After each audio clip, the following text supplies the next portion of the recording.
Anak Indonesia harus tumbuh sehat dan cerdas. Namun 1 di antara 3 balita tumbuh tidak optimal atau stunting.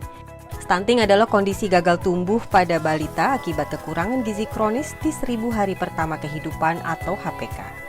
Pemerintah telah meluncurkan strategi nasional percepatan pencegahan stunting untuk memastikan pencegahan stunting menjadi prioritas pembangunan hingga di tingkat desa. Konvergensi 5 paket layanan lintas sektor bagi sasaran di 1000 HPK merupakan salah satu strategi pencegahan stunting. Konvergensi adalah intervensi 5 paket layanan yang diberikan secara serentak kepada sasaran. Untuk strategi di tingkat masyarakat, sebuah alat tikar pertumbuhan diperkenalkan dan digunakan oleh KPM untuk mendeteksi dini stunting. Deteksi dini ini sangat penting untuk mencegah dan mengurangi risiko stunting pada balita.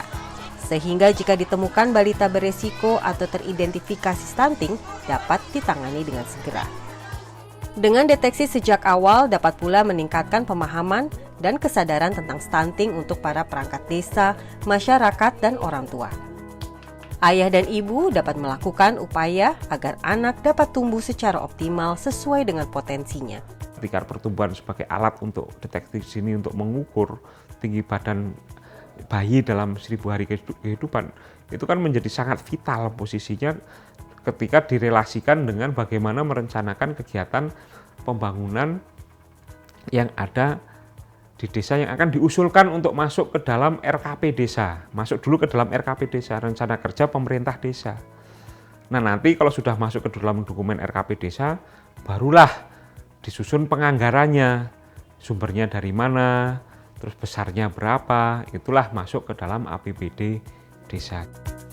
Oleh karena itu, KPM bersama Kepala Desa, Kader Posyandu dan Bidan harus memastikan semua posyandu dapat menggunakan tikar pertumbuhan dan diharapkan setiap posyandu memiliki 1 tikar pertumbuhan. Kalau tikar pertumbuhan kita bermanfaat sekali ya buat bidan untuk memantau serta mengidentifikasinya tepat.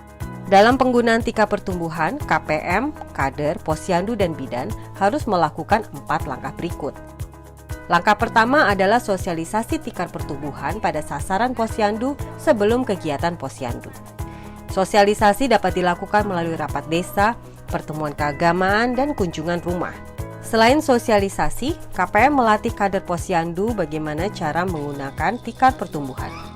Langkah kedua adalah ketika kegiatan posyandu berlangsung di mana KPM bersama kader posyandu menggunakan tikar pertumbuhan. Langkah ketiga adalah pencatatan hasil pengukuran tikar pertumbuhan oleh kader posyandu atau KPM setelah kegiatan posyandu selesai. Dari laporan hasil pengukuran, desa dapat melihat sasaran yang teridentifikasi atau berisiko stunting. Tikar pertumbuhan juga berfungsi sebagai alat edukasi pemahaman stunting yang dapat menjadi pintu masuk komunikasi perubahan perilaku. Alat ukur ini juga membantu perencanaan desa menentukan prioritas penanganan dan sebagai alat monitoring indikator penyediaan 5 paket layanan. Nah, kita memahami di sini. Kenapa kita memahami di sini?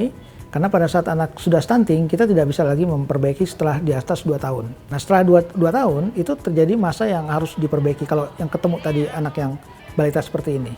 Jadi sehingga di sini kita butuhkan ada namanya inisiasi menyusu dini. Misalnya dari Januari, Februari sampai Desember, berat badannya itu mesti di bawah garis merah misalnya. Diberi penyuluhan pada ibunya. Data hasil pengukuran dengan tikar pertumbuhan juga merupakan materi penting dalam rembuk stunting.